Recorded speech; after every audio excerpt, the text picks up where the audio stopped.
Get ready to hear the truth about America on a show that's not immune to the facts with your host, Dan Bongino. All right, welcome to the Dan Bongino Show. This is the special interview tonight with a guest I've been looking forward to having on for a very long time. Honored to have George Papadopoulos. George, how are you? Thanks so much for coming on. Doing great, Dan, and thanks so much for inviting me. It's an honor. Yeah, so George, you have been a special focus of my show for a very long time. I think you may have heard some of it. I have believed from the start, wrote a book about it, as a matter of fact, that you were set up. It's not a mystery. I've given speeches about this. So in the interest of time for our audience, you are the one person they have desperately wanted to hear from. I get more emails about you than anyone else. I want to get right to it. I have a list of questions for you, and obviously you're the subject matter expert because this is about you. First question. The meeting with Joseph Mifsud, the Maltese professor, which according to multiple media reports in the FBI, George, they seem to believe this is the start of the thing, where this Maltese professor tells you about Russian dirt on Hillary. I guess the easiest question to ask is, why did you meet with Mifsud? You had mentioned on Fox and Friends that the place you were working set up the meeting. I thought that was fascinating. Can you explain a little more about that? Yeah, of course. So Professor Mifsud is a Maltese professor, just so everybody understands. He's not Russian, okay? I was working at this organization in London named the London Center for International Law Practice that, unbeknownst to me at the time, was apparently some sort of front group for ex-Western diplomats and ex-Western intelligence types of personalities. As well, the legal counsel of the FBI is a director. The legal counsel for the FBI in the UK, Avinder Sambe, just happens to also be a director at this organization I used to work for. So I told this organization, look, I'm joining the Trump campaign. I'm leaving. I'm going back to the US. I'm leaving London. But they all of a sudden told me, but before you leave, you really need to come to Rome with us. And we want to introduce you to some people there. So I say, that's fine. I'll go to Rome. It's a 3-day holiday before I get back to Washington. And they introduced me to Joseph Mifsud at this university in Rome called Link Campus. Now, this isn't any normal university in Rome. I mean, at the time, I had no idea what this place was. But apparently, it's a training ground for Western intelligence operatives in Rome. The CIA has held symposiums there. David Ignatius from the Washington Post has actually written extensively about this place. And, they have connections to the FBI and other groups. I also saw many Italian diplomats there. The ex-foreign minister of Italy was the rector of this university. So things started to pop in my mind that, this isn't just a random event, a random meeting.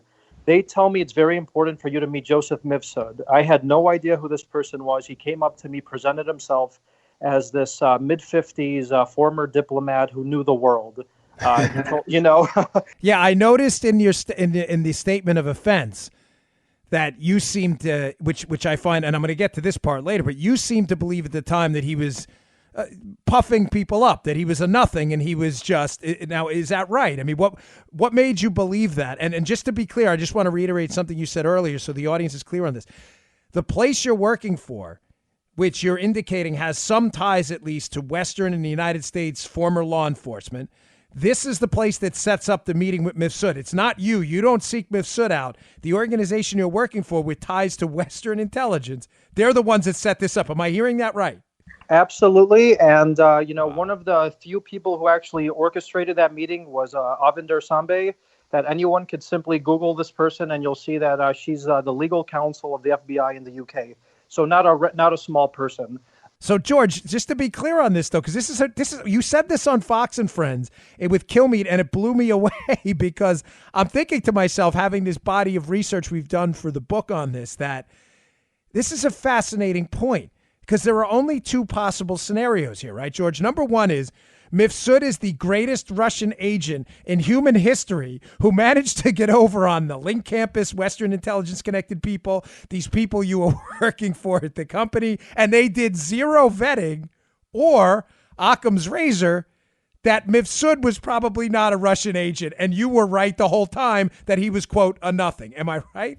Hey, look, I mean, I think you're absolutely right. This guy, okay, just so everybody understands. So this guy, he presents himself as this insider to the world, and then he says, I know Moscow, I know Vietnam, I know London. I mean, you have to understand the type of personality this person was. So I listened to him. I said, I already have contacts in the Middle East. I don't need him for anything like that. But let's see what he has to offer. A week later, I'm back in London, kind of preparing my life to move back to the U.S., and he emails me out of the blue, and he's like, I need to introduce you to a very important girl. And I say, okay, that's great. Who is this?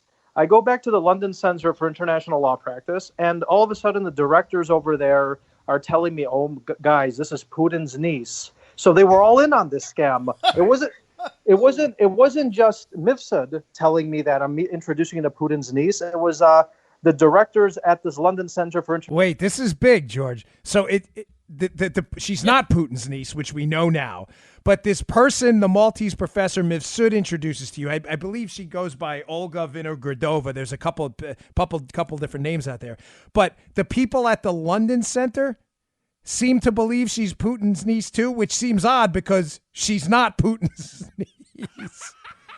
Well, look, that's exactly right. I get there. She's just a young lady, barely speaks English.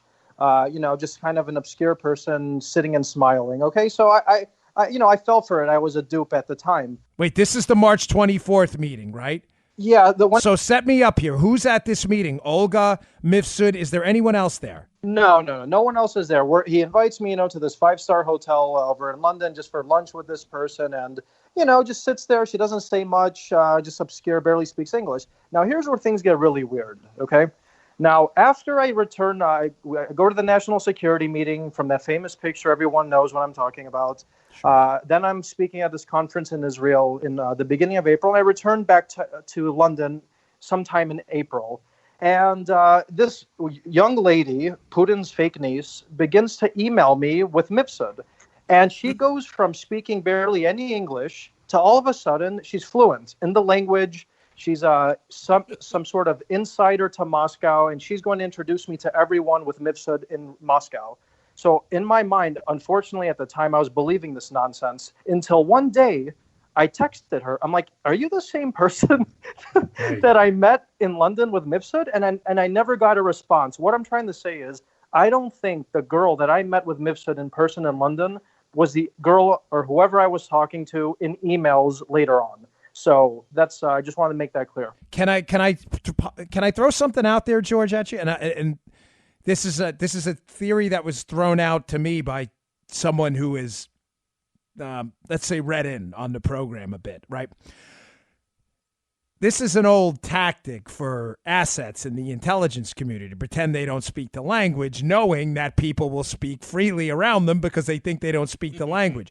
So, again, nobody knows better than you. You were there. I'm just throwing it out there that it's possible that it may have been the same person who spoke English perfectly the entire time, and let's just say may have been working for someone that was not Russia at the time. That brings up another question, though, George. Is the first time you meet Olga Vinogradova, Putin's alleged niece, who's not his niece, right? By the way, for all the listeners out there, she's apparently a manager at a wine store. That's what her official occupation is. Fascinating for Putin's Where niece. They picked this girl up from, I have no idea.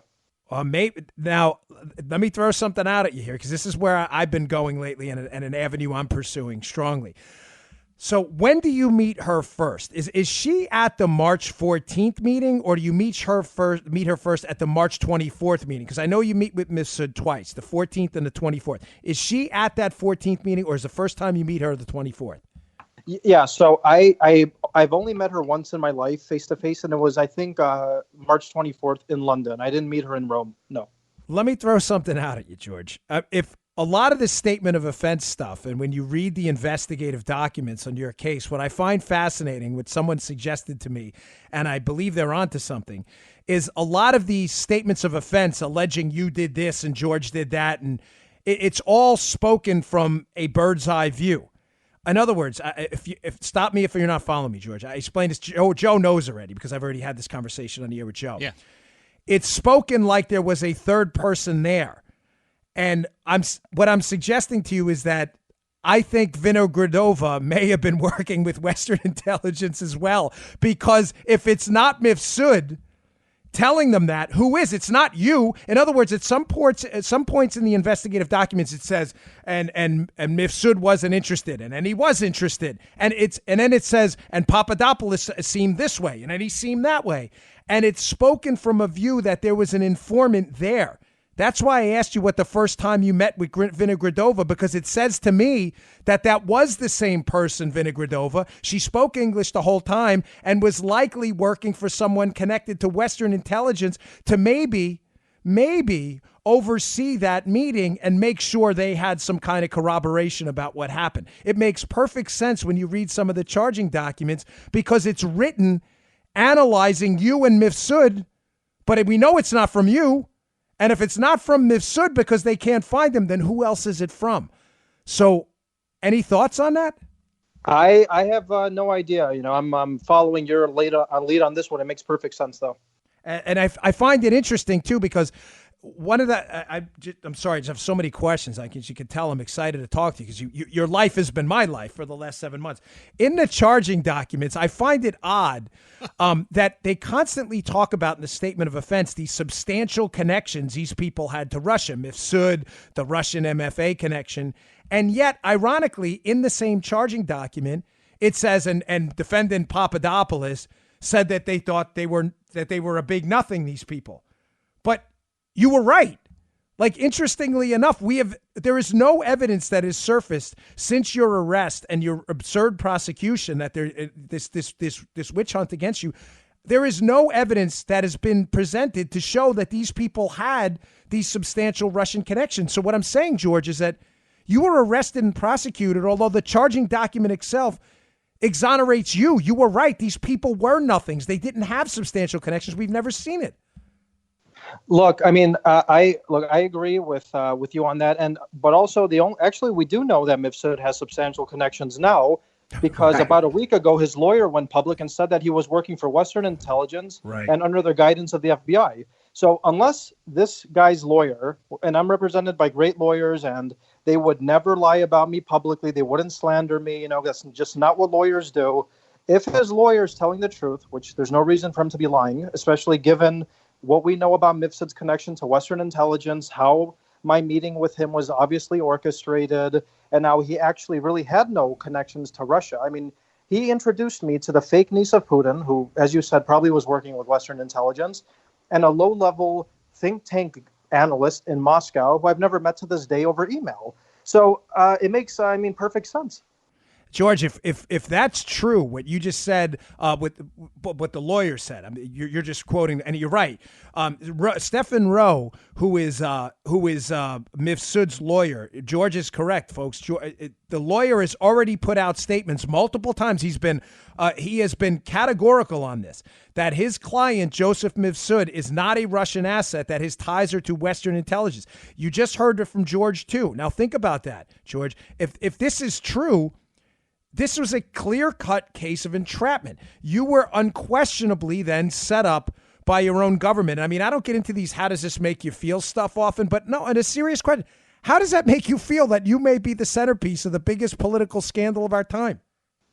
Honestly, it's been harder on my wife than even on me. I mean, she's, she moved from Italy to be with me through this entire saga. She's had my back. She supported me publicly. We're doing our best. But now that new information is out, there's a reason that, first of all, there's a reason that my wife has been public and vocal about me actually rescinding my plea agreement, because she's known Mifsud longer than everyone.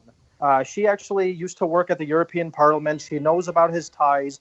He used to meander around the European Parliament, the European institutions, and she knew about his connections to the Clintons, the socialists in Europe. This guy was not connected at all to the Russians, as far as, she was telling me. And that's why she was like, what on earth are you pleading guilty for when this guy obviously is setting you up? At the time, of course, I had no idea who this person was. But do you know when it really struck me with a knife in my heart? Was when the FBI presented their sentencing memorandum, and they said that I was responsible for helping Mifsud escape, and that I was the only one with the impression that Mifsud was a Russian agent. but there's actually no evidence that was ever supporting that fantasy that he was working with Russian intelligence. So just to summarize, it's been horrifying, but America has my back. You've had my back since day one, and we're going to get through this stronger than ever. Well, George, a couple other things as well. A couple of nonsense conspiracy theories. Let's just get these out of there. But I'd be remiss if I didn't ask you. These are stupid. They're ridiculous, but I see them on Twitter. Number one, your wife is not Russian, correct, Simona? She is not Russian. She's a blonde, blue-eyed girl from Naples, Italy. You can't get more Italian than her. I've met her. Thank you. They're the most Italian people you could possibly imagine. Oh my! I get this stupidity all the time on Twitter. She's not Russian. So I love my audience. You guys are great, but please debunk that. Secondly, I know this is dumb. Forgive me for asking, but there are a lot of wackos out there, and a lot of them on Twitter who, some of them even have blue check marks, have alluded to the fact that you may have in fact been working with the intelligence community against the Donald Trump team. Can you please just address this stuff so we can get that out there? There's nothing further from the truth than that. I had absolutely nothing to do with intelligence operations against Trump, except the one that obviously set me up to try and hurt Trump himself. So just to be clear about that. Okay. All right. All right, folks. Again, we're talking to George Papadopoulos. Thanks, Producer Joe, for the reminder. That's why he's the best in the business. Certainly, we're Dan. talking to George Papadopoulos, who have been eagerly anticipating this interview for a long time. All right, George, let me go down some of my questions here again. Olga Vinogradova, again, the alleged Putin's niece, who's not Putin's niece, that you're introduced to by Mifsud.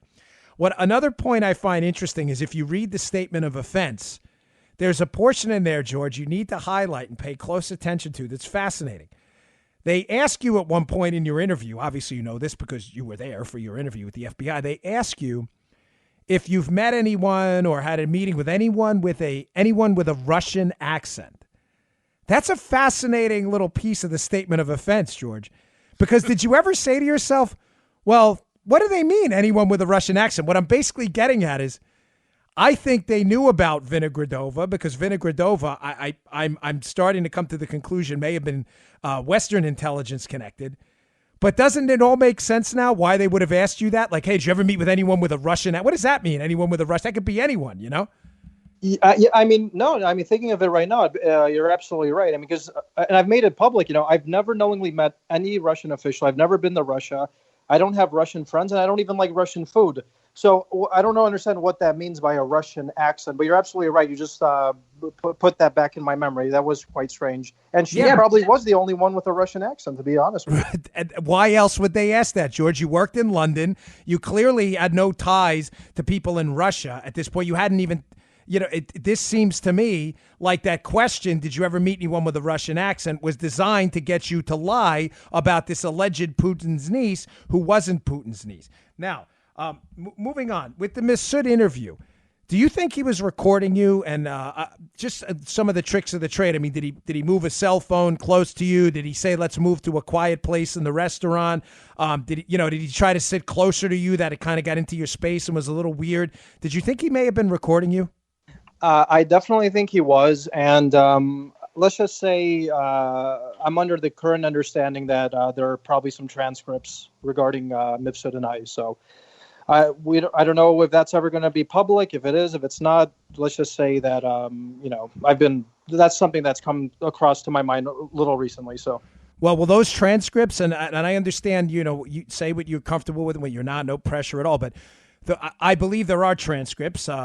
It's been alluded to by members of the Hill who have read these documents. What those transcripts are of is still an open question, to be candid. I believe there are transcripts of that.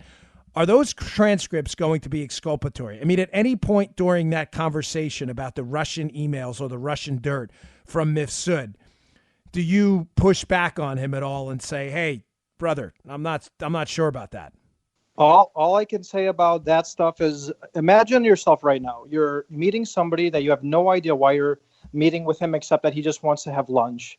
And they drop a bomb on you. It's as if, I didn't know what he wanted to talk about. And he just said to me, as I'm sitting there enjoying my omelet, George, I have information that the Russians have thousands of Hillary Clinton's emails. I couldn't even finish the piece of food in my mouth as he's talking to me. And I'm just thinking, is this guy just validating rumors that Judge Napolitano, I think the day before, was openly speculating on Fox News. Many people in the media were speculating about it. So, I was just looking at him like, okay, that's interesting. This guy's validating rumors, but how on earth would he have this information? This was going in my mind. How does he have this information if he couldn't even introduce me to anyone of substance in the Russian government, which actually I was trying to connect with at the time, just to understand what the U.S.-Russia relationship was all about.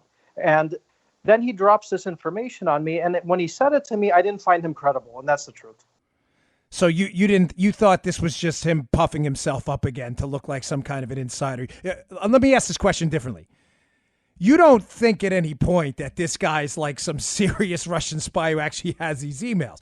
In other words, from what you just said, I'm just summarizing what you just said. You think this guy's doing some kind of puffery again based on news reports to make himself appear connected when he's not. Am I right? Yeah, look, this is a guy who just he puffed himself up. Yeah, I thought he could have had some contacts. As I said in the beginning of this, he said that he knew the world, he knew people in Moscow. I just never happened to see them. So when he dropped this information on me, I thought, he's just validating rumors or he's trying to puff himself up. That's the truth. All right. Yeah, because that's really the key to everything and the potential transcripts. If it's not, let's be clear with the audience. If it's not you, and again, I'm not asking you to say any more than you need to say. I'm just saying from my perspective, if those transcripts are not you saying, I want those emails and we're going to use them to impact the election and we're going to give them to WikiLeaks, the case, George, is over. That's the case. The case is right. The case is your meeting with Mifsud. That is the case. You see where I'm going with that? Absolutely. And the question that that comes to my mind is, why are there transcripts with Mifsud? Yes. Why was he recording me, and who sent him to record me? And how does somebody in our government have or not have access to those transcripts? So we already know that Stefan Halper was recording me. We know that Alexander Downer was recording me. It makes complete sense that Mifsud, who is tied into this trifecta, was recording me. And you know what? If he was recording me, I really hope those transcripts are public, because it completely exonerates me. It's exculpatory, and I had nothing to do with wanting emails, finding emails, or ever disseminating emails. I just wanted to get as far away as possible from this guy Mifsud. George, you just said something that the audience really it's profound, and some people might have missed it. The fact that there may be recordings at all is a game changer, because if Mifsud is a high-level Russian agent who has access to the upper echelons of the Russian government and recorded you for them, how the hell does the United States intel community have the Russians would be admitting that they colluded in the election? So if there are transcripts, there's only two explanations. The only one that makes sense, only one actually, that if the U.S. government or the IC has a hold of these transcripts, if they exist, it's because Mifsud was not a Russian agent, or else it makes absolutely no sense. They'd be admitting that they tried to collude to win the election for Trump, which they've denied. It doesn't make any sense. I agree with you on that one. And as you said, how would they have how would they have access to these transcripts? And you know what? Why is this person living openly right now in Europe? Why is he being represented by top law firms in London? Why is his lawyer going public? Who's helping him hide? That's another. He's living in Europe, but you think he's dead? No. I don't think he's dead at all. His lawyer, like I said, just I think a week ago, one publican said, "Everyone, this narrative is upended. We just need to tell you the truth. This was a Western intelligence operation targeted at Papadopoulos." So. I think he's under hiding. I don't know who's helping him, but it's certainly not Russia. This is the Dan Bongino Show. We're interviewing George Papadopoulos. So, George, moving on, I'm going to get back to that in a second. But do you think there was a FISA warrant on you? I do. I think there was a FISA warrant on me, and probably, most of the listeners are going to be shocked. I think the FISA had to do with my work in the energy business and in Israel in particular. I think that's actually what this is all about, including my case. I think my case is all about the Obama administration, likely the DOJ and the State Department, having me under tremendous scrutiny due to my contacts in the Middle East and in Israel. Let's not forget, for all the viewers, I was the one that brokered the meeting between Trump and the Egyptian president, Sisi.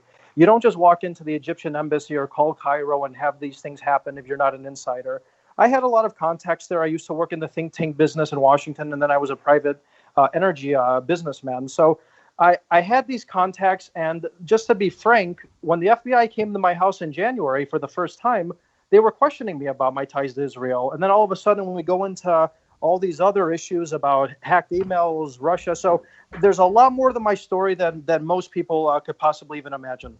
Now, George, that version you just told there seems to run kind of symbiotically with the witch hunt against Mike Flynn. Remember, the initial targeting against Mike Flynn, some of the stories out there were about his connections to the Turkish government. Remember, this was all Farah stuff. This wasn't like espionage stuff or collusion. So it would make sense if you became a target. Let me just walk you through a potential series of events here. So you're announced in roughly early March, the Washington Post meeting, Trump announces you're going to be part of the foreign policy team. You may have been on the radar prior. Because of that, people may have been looking or giving a look-see at you for some reason. When that comes up that you're part of the Trump team, a light bulb goes off in some IC law enforcement community guy saying, hey, listen, look at this guy on the Trump team now. This guy's also been talking to people in the Middle East about some business stuff. Maybe he's a guy we can target. And that would explain away question number one a lot of people have. Why George Papadopoulos? Like, why this guy? Why pick him? You may have been already on somebody's radar for something unrelated. Hey, look, Dan, there's actually, that's absolutely right. I mean, I was on the target of some intelligence group, and they definitely knew who I was. And just to make it clear to everyone listening, when I met with Mifsud, when I met with Alexander Downer, and when I met with Stefan Halper, do you know what these people all had in common? They all wanted to talk about my business in the Middle East and what I was doing regarding advising, American oil companies, et cetera, et cetera. So it's public knowledge now that Stefan Halper himself paid me $3,000 to write a report about my expertise in the energy business. So obviously, I had a target on me for that. I don't know why. I think it was completely politically motivated because I haven't seen evidence to this day of why I would be some sort of agent or whatever, the Obama administration thought I was, except that it was probably politically motivated to target me and likely put some sort of surveillance on me and by extension cover the entire Trump campaign. And that's why I think there was a FISA. Recent information I've understood is leading me to believe that even more so. George, that's an explosive. If that turns out to be true, we obviously know there was a FISA warrant on Carter Page. If that turns out to be true, that there was also a FISA warrant on you as well, this is a potentially explosive revelation. I mean, this would mean that foreign policy advisors of an opposition political campaign to the Obama administration had multiple people under investigation by a court used to target terrorists. That's non-adversarial, and you had no means of knowing you were under surveillance. I mean, think about where we've come, George. Initially, when the allegation of the FISA was made by a radio host, a friend of mine, Mark Levin, who was right about the FISA, people called him a nut and a conspiracy theorist. He was right. There is a FISA on Carter Page. If there's another FISA out there on you, this would be, earth-shattering information. Well, let me make something even more clear that supports my contention of this FISA allegation I'm making. In April of 2017, before everyone probably listening to your show even heard the name Papadopoulos, okay? This is April 2017, before I was arrested, etc. I had, let's say, two representatives from the most powerful newspaper in our country and another representative from the largest network TV channel in our country reach out to me on back-to-back days, a couple days after that Jim Wolf person was leaking information to Ali Watkins of the New York Times about a FISA. They both reached out to me in April of 2017 and told me, we have information that you had a FISA on you. Now, at this time... Wow, is that right? Did Ali Watkins contact you? No. I'm not saying Ali Watkins contacted me. Okay. I'm just telling you that two very, very credible sources, one from a very influential newspaper in this country and another from one of the largest network TV channels in this country, reached out to me on April 12 and April 13, 2017 to meet. And what did they want to talk about? They wanted to tell me that they had information that there was a FISA on me. Now, when they told me this, I laughed it off because I hadn't been arrested. I hadn't been embroiled in what I guess I'm in now. So I was wondering to myself, how could I have a FISA on me when I don't know any Russians? I don't know any Russian government officials. I mean, what could that possibly be? And after that, that's when this weird guy gives me the $10,000, and a lot of strange things happened after I was told that information. Well, let's get into that, because I find that to be a fascinating exchange. And Chuck Ross at the Daily Caller was all over this. Again, you listen to the Dan Bongino show. We're interviewing George Papadopoulos. So Charles Tawil approaches you and gives you, is it $10,000 in U.S. cash? Is it euros? What is it? And where did it happen? Can you just paint a picture of how this happens overseas? Because this is a very, very suspect interaction here. Yeah, I'm under the complete impression that Charles Tawil was working on behalf of Western intelligence to entrap me. And I'll explain the set of events leading up to this meeting, or to the exchange of money. I had met this individual, I think, 2 weeks after the FBI interviewed me. He just popped into my life from heaven, I guess, and decided that he wanted to talk business of some nature with me. He was introduced to me by this other intermediary. I meet with him in Chicago for lunch, and he starts talking very strange to me. He's a 60-year-old man, very intelligent, seems very well kept. So I was just listening to see what he wanted to talk about. And as soon as I get there, he starts telling me, everyone could hear our conversation right now. And I started to feel very suspicious of what this guy was talking to me about. Fast forward to the end of the lunch, he goes to me and he says, I want you to go to my friend and I want to take a picture of you. Now, I had many people take pictures of me during this entire episode, and every single one who wanted to do that was connected to some intelligence operation. So then we go to the summer. I meet him initially in March of 2017. Then, of course, in April, I'm told I have a FICE on me. And then I'm in Greece with my girlfriend at the time in Mykonos. We're having a beautiful time. And he emails me and he says, George, I want to come see you to finalize our business agreement. And I said, okay, let's see what this guy has to talk about. He flies into Mykonos. He starts talking very strange to me, to my girlfriend at the time. And I started to notice that people were keeping us under some sort of watch while we were in Greece. Things weren't clicking completely. What makes you believe that? What do you mean talking strange? Like, what makes you believe you were being surveilled? I know the feeling because I've been surveilled, but I'm wondering what made you believe that. Okay, well, let me back up. Before I get to Greece in, let's say, April or May of 2017, I'm subpoenaed by the Senate.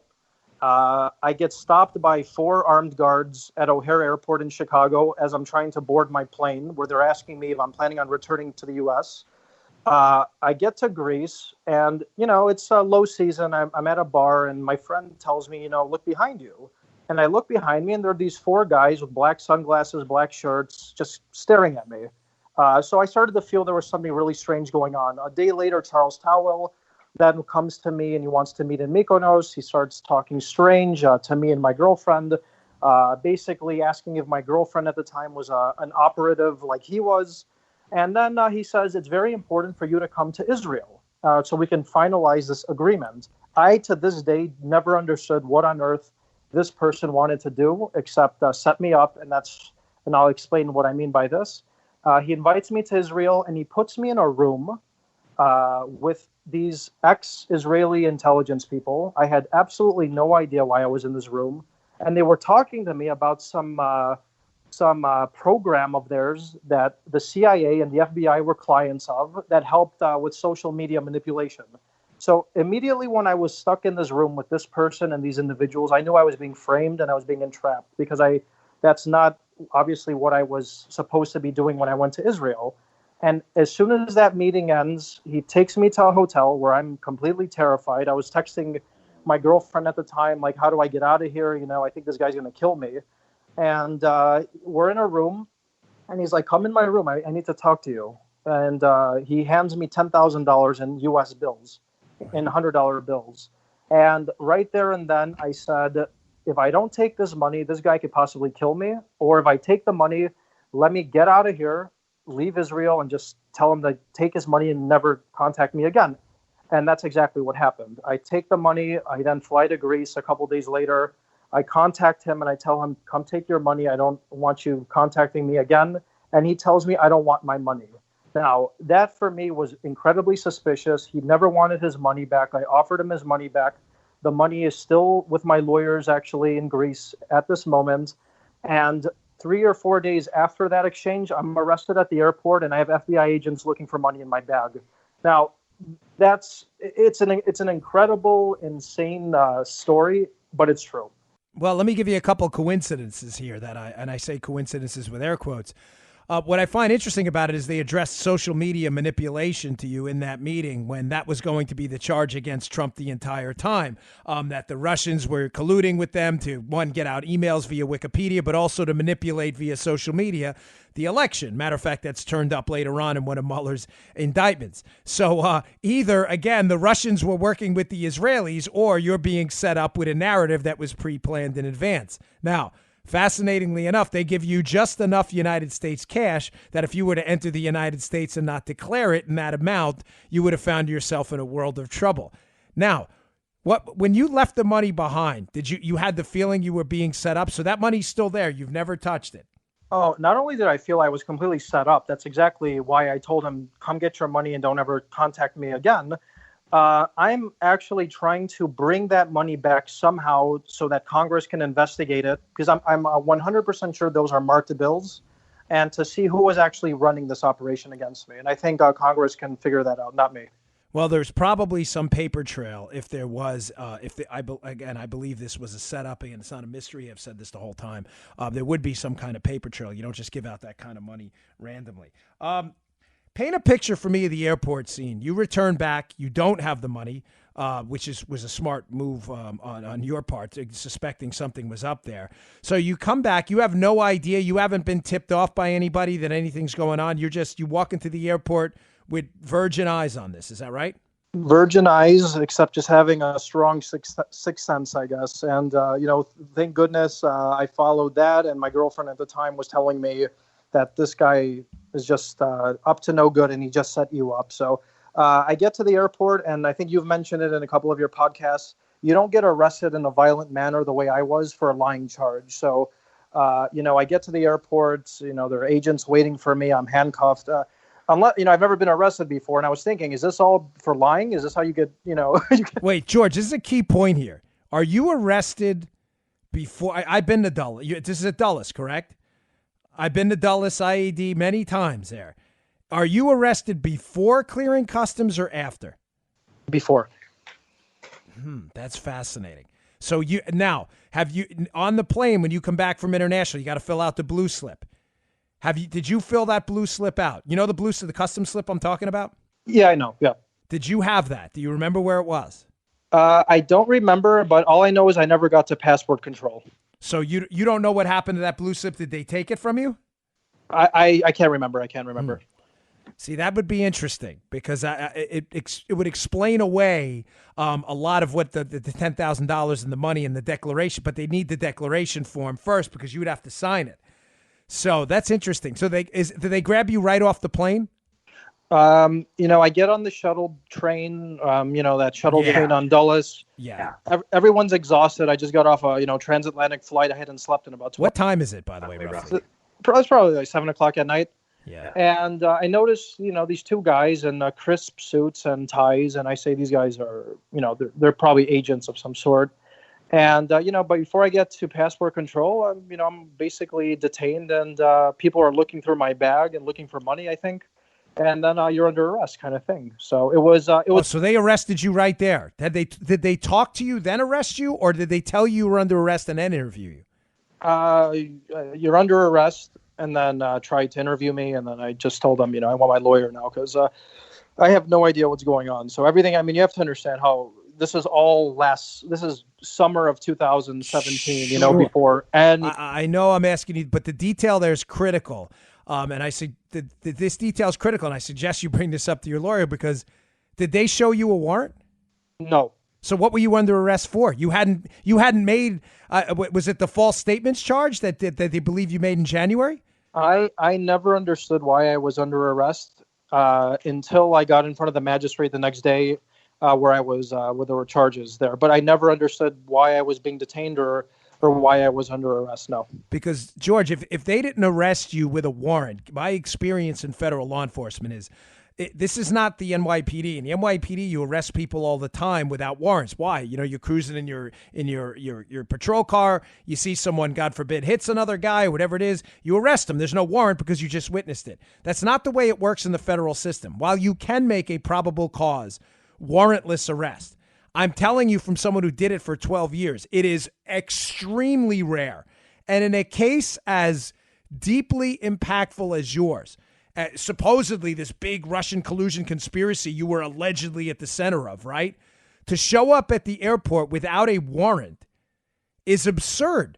And I highly recommend you ask your lawyer exactly how you were arrested. Was it a probable cause arrest, or was there a complaint drawn up and an arrest warrant? Because if there wasn't an arrest warrant, George, what I'm trying to get at is somebody panicked at the last minute. Nobody shows up to arrest an alleged international conspirator in some Russian collusion scheme. Nobody shows up in federal law enforcement at the airport with no warrant. No way. That is a critical piece of information. I think Politico wrote an article about this.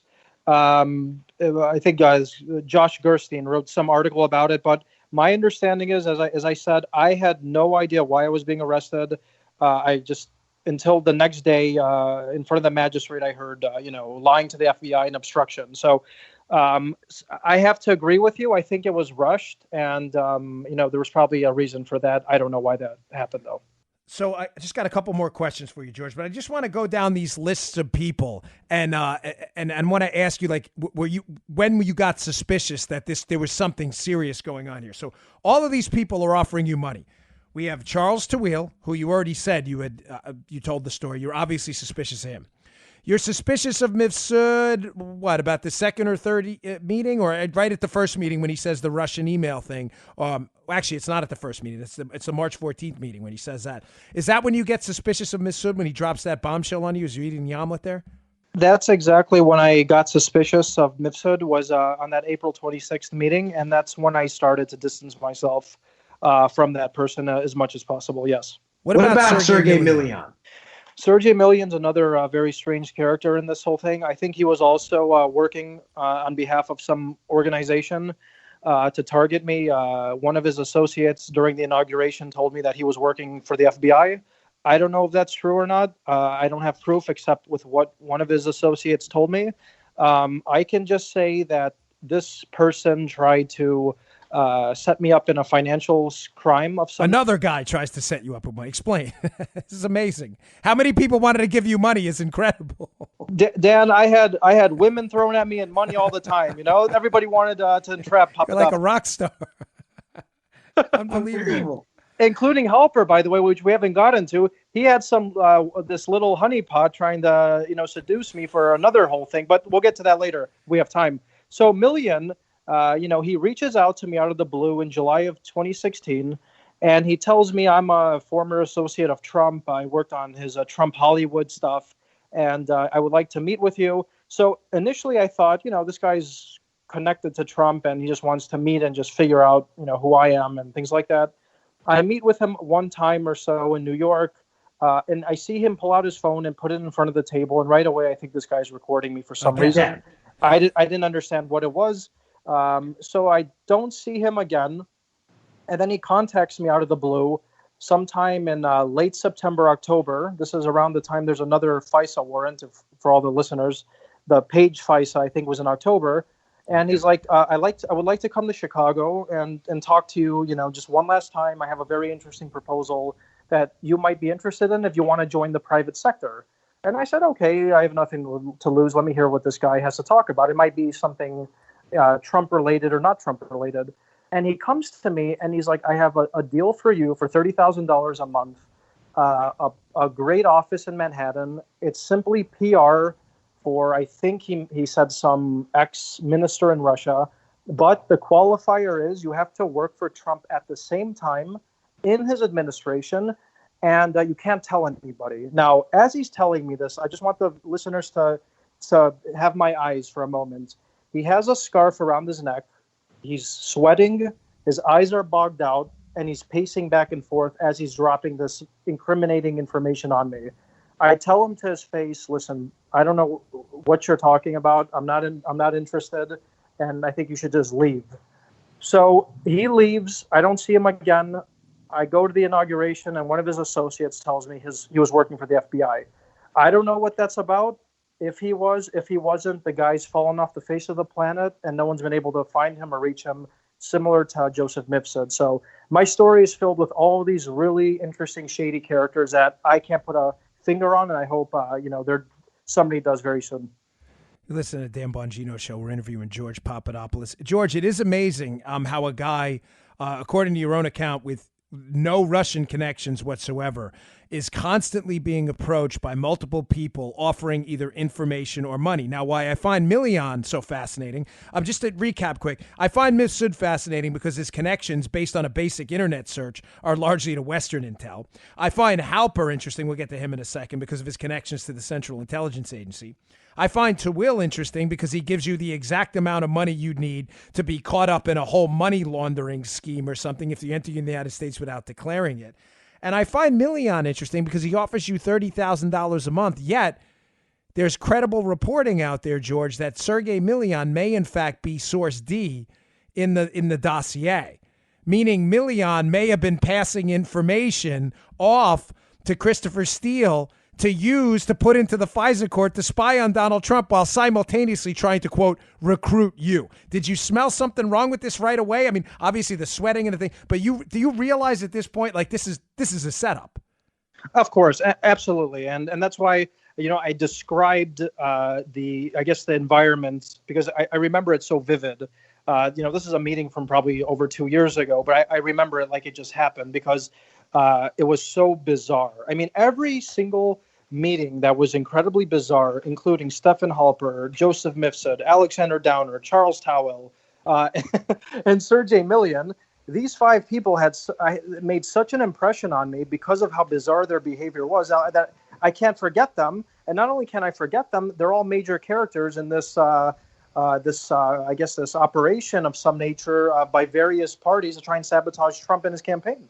Now, another approach, and the final one I want to address on this front, is you get approached again by Stephen Halper. Now, again, just to clear up some audience misconceptions, because there are a lot of conspiracy theorists floating around out there, including Seth Abramson, who seems to think you're the key to this whole thing. He's making me crazy, Seth Abramson. But Stephen Halper contacts you, correct? You do not contact Stephen Halper. I had no idea who Stephen Halper was until he emailed me out of the blue on, I think, September 2nd, 2016, where he wanted to basically pay me to hear my thoughts on, as I stated earlier, my connections to Israel and the energy business as a whole. So this is probably the strangest encounter I had because it directly links the British, I think, in Spygate. I don't know if people have been covering it, but the British certainly were targeting the campaign, and so were the Australians. I get to London, and he has a associate of his, this young lady named Azra Turk. She didn't fit the profile of a Cambridge assistant. She was very provocative, let's say scantily dressed at best, okay? Right. And she wants to try and seduce me and get me to say things that aren't true. For example, about Russia and all this, nonsense. Right. I basically say, okay, I don't know what you're talking about. And then the next day, So she starts asking you about Russian emails as Azra Turk as well? Yes, that's what my understanding, yes.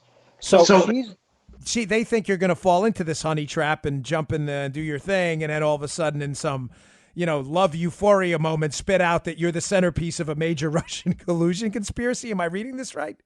That's exactly, I guess, what their fantasy was. Now, here's where it gets strange, because now we have the Turkish government involved. This was a Turkish national meeting with me, and she was part of an operation. Azra Turk, for everyone to understand, was a Turkish national. She wasn't American.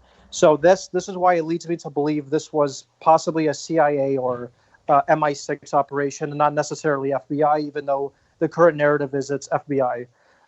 So I meet with her. I really don't understand why I'm talking to her. The next day I meet with Stephen Halper, and he's belligerent. He's very hostile to me. in particular about my ideas about the energy business, about Turkey, Israel, Cyprus, Greece. He hates Trump. And I'm starting to wonder, why did this guy pay me to come out here? He paid me for a 5-star hotel, my flight included, and good money to write a report, but he was really not interested in that topic. He's really more interested in belittling Trump and wanting to hear things about Russia. Now, the next day, as I'm trying to leave, as I'm going back home, or the next day, I should say, he pulls his phone out and he says, I want to meet with you. So we meet over drinks, and he pulls his phone out. So right away, I think this guy's doing something that he shouldn't be doing. And he tells me, George, it's obviously, in your interest to be working with Russia, to hack emails, and that the Russians are helping you, and that you're complicit in this conspiracy. Isn't that right, George? These open-ended, very strange things. And I told him flat out, I don't know what you're talking about. What you're talking about is treason. I have zero information about what you're talking about, and neither does anyone on the campaign, so just leave me alone. And, I think John Solomon from The Hill, he's written a pretty interesting piece about that, where I guess Halper really was recording me, and that information was in there about me telling Halper, I don't know what you're talking about, so just stay away from me. So that was, I guess, part of the exculpatory evidence that never was presented. So how does the meeting end? I mean, when you tell him that, is he offended? Does he storm out? I mean, how does it end? He's very mad. He's sweating, and he just basically finishes his drink and storms out of the bar and just tells me to go. Now, here's something that I don't know if anyone realizes, but as I'm meeting Stefan Halper, who invites me to also meet the same day during this operation? The British Ministry of Foreign Affairs. They roll out the red carpet for me, and they want me to meet Tobias Ellwood. A simple Google search of Tobias Ellwood will show you that he was the number 2 to Boris Johnson at the time that he wanted to meet with me. This guy, Tobias Ellwood, was trying to meet with me for months. They met with me in London at the time, and the British were keeping tabs on me for months before and after the Halper meeting. And recent information and articles that have come out have shown that the British were complicit in this spying operation against the campaign. I don't know to what extent they were tasked only with me, but they're incredibly complicit in this operation against the campaign as well. Well, George, let me read to you a headline from CNN Politics, which you've probably heard 1,000 times. This is a CNN article. It's not a Dan Bongino article. This is a CNN article that is still up on the web. Folks, you can Google this yourself at home if you want to follow along. CNN Politics, an article by Jim Sciutto, Pamela Brown, and Eric Bradner, dated April 14, 2017 at 12:49 a.m. Eastern Time.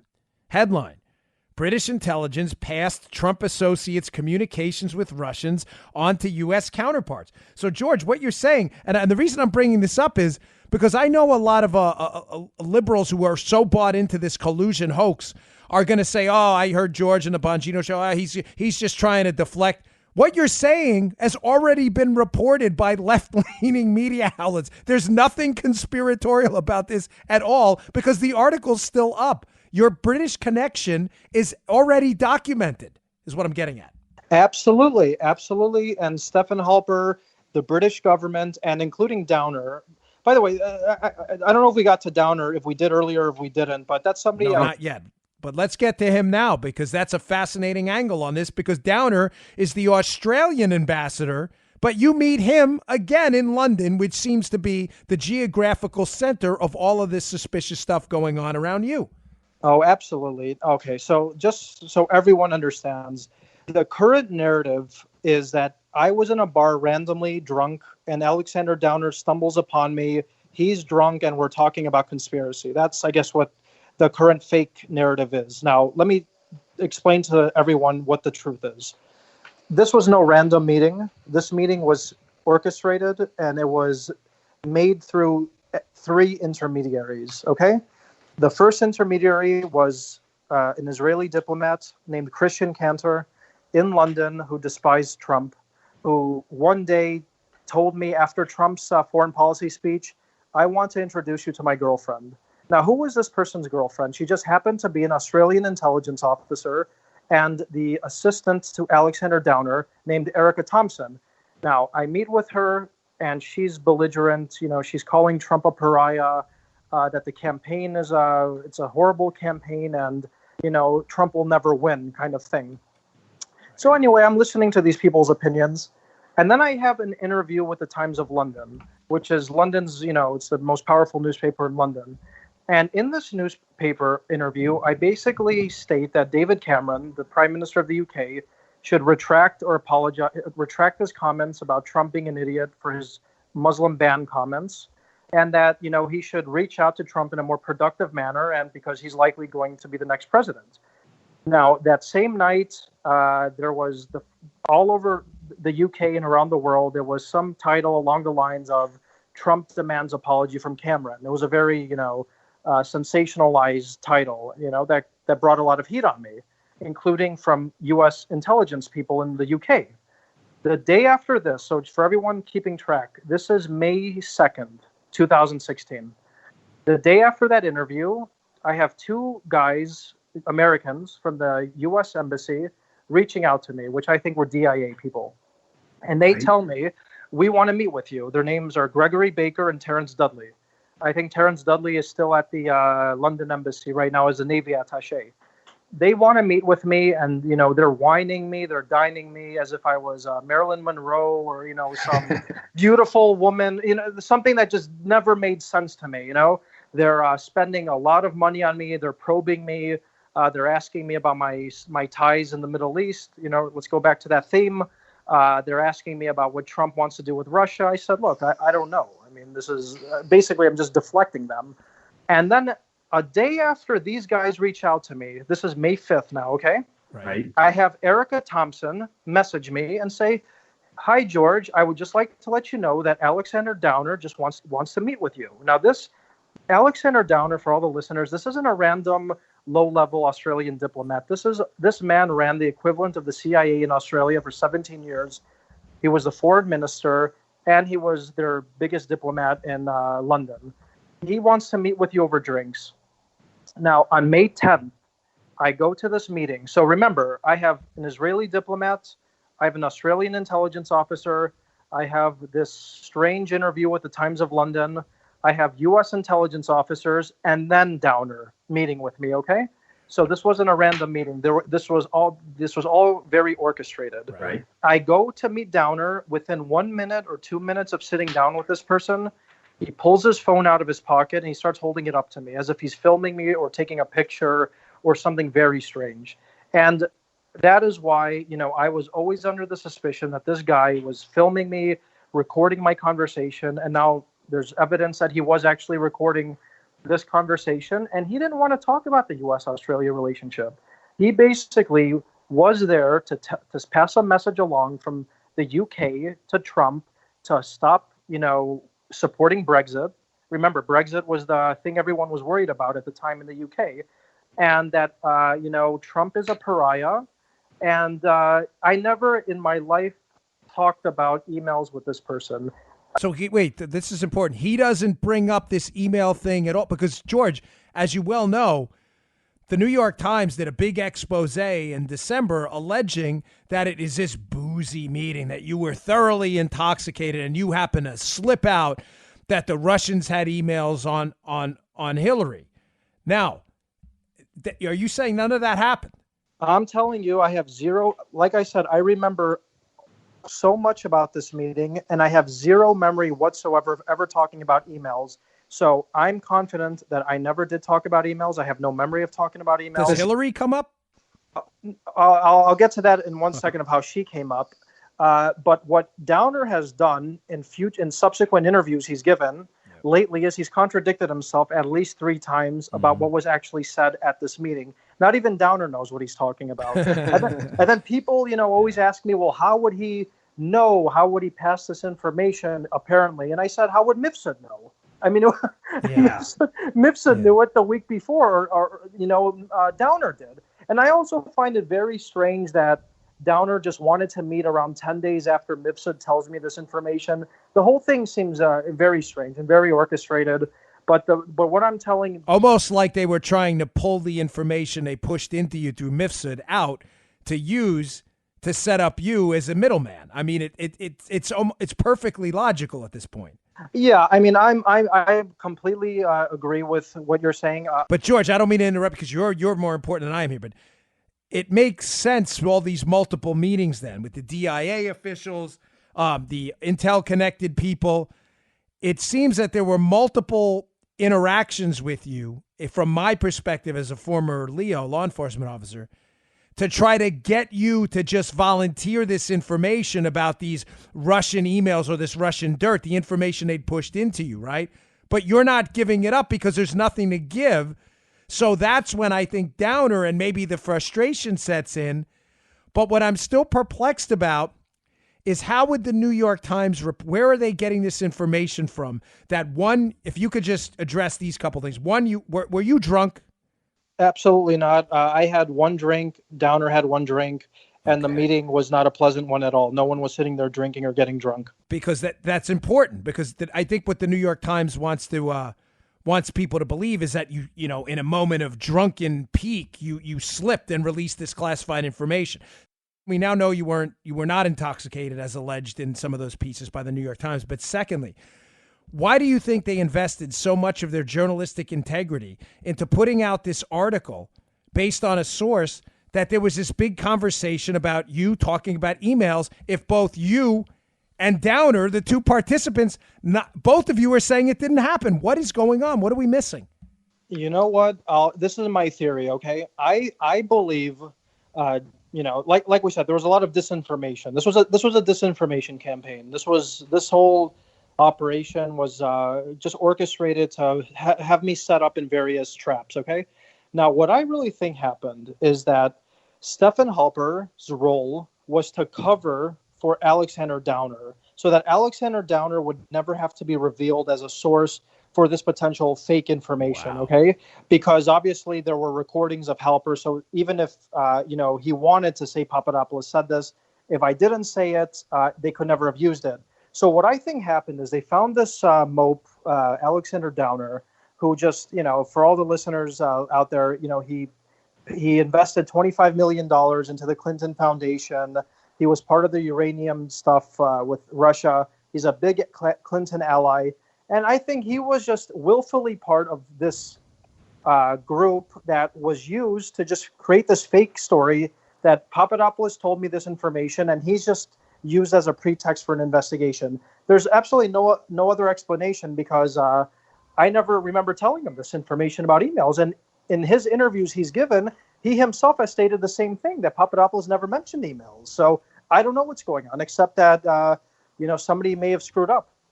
George, this makes a lot of sense, and it explains the animosity of Halper and others towards you as you fail to relay to them that you have information about Russian emails. Think about it, right? They throw all these people out at you. They're not getting anything. Everything fails. Finally, the agency or some folks working with Halper go, hey, brother, this is our last shot. You better get this information about these emails out of George. That explains why he's sweating and he was getting angry at you when you weren't talking about the emails. And exactly. And think of it this way. Let's say I told Alexander Downer that information in May, which let's just assume for a minute, right? Why then would you need Stefan Halper 4 months later to come out of the blue and try and make me repeat apparently the same thing I just told Alexander Downer? Isn't Alexander Downer a strong enough witness, especially if he was recording my conversation? What was the point of Halper? I think that's he's a very important person in this entire saga, and we need to get to the bottom I of think what he you're was right. really up to. He is a source to cover what was their use of foreign intelligence people who were in diplomatic posts. I think it makes perfect sense. George, one last question. I'll let you go. You've been very generous with your time. So, yeah, Glenn Simpson is up on Capitol Hill at one point. He testifies up there, and he says on the record that he believed there was a source inside the Trump campaign. Now, he alleged later he tried to cover himself, said he read it in the paper, although it hadn't been exposed at the paper at the time. Do you have any idea who that could have been and why Simpson would have said that? I think I have an idea, but I can't share that, unfortunately. But I'm certain that there was a spy within the campaign. There might have been more. Maybe Simpson is talking about another spy. It might not be the same person that I know was spying. So without disclosing any identities or anything you're uncomfortable with, you're confident. I saw your tweet as well. So, I mean, but you're confident there was someone actively inside the Trump campaign that was not there to help the Trump campaign, but was in fact feeding information to another entity. Absolutely. And this is a person that probably no one has really heard of, because he was a low-level player, but he was connected to our intelligence people. So that information will definitely come out. Congress knows who it is. And I'm sure in a report or whatever they're going to release, they'll probably be releasing him as a confidential source, because I think America deserves to know the truth. Wow, fascinating. Folks, that was George Papadopoulos. George, I really appreciate your time. That was just, I just texted Joe as I said to you during that little break there. That was really incredible stuff. Yeah, you're Papa D on the show. Papa D is the key. Everybody loves that. So thanks for your time. I know the feedback on this is going to be absolutely incredible. You were very generous. I really appreciate it. And you're welcome back anytime with any updates. So I'll let you go, George. Thanks a lot, and I will chat with you soon. Thanks so much for your time. Thanks so much, guys. I appreciate it. It's going to be great. Right, thanks. Buddy. See you later. Take care. Bye-bye. All right, Joe. Wow. What do you say about that one, huh?